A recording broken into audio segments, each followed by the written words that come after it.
جمعة مباركة. اليوم غدانا سمك بالفرن.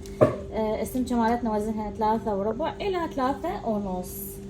هسه نبلش بتحضير السمك. أول شي نخلي ملح. بسم الله الرحمن الرحيم. أنا عندي ملح وفلفل أسود.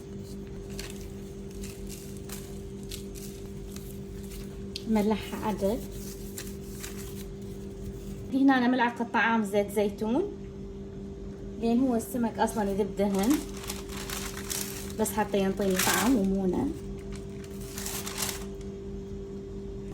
درجة حرارة 180 على قد ساعة، ساعة ونص إلى أن تستوي السمكة. طبعا يعني الوقت محدد بالنظر. وبعدين أبدي أخلي وياكم الحشوة. هسه أعصر عليها شوية ليمون.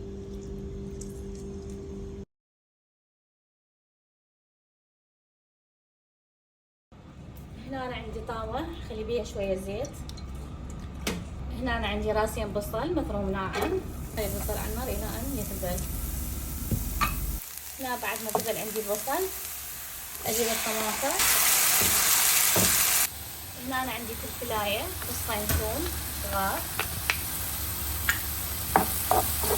أقلبهم شوية حتى الثوم يكون اللونة مالته.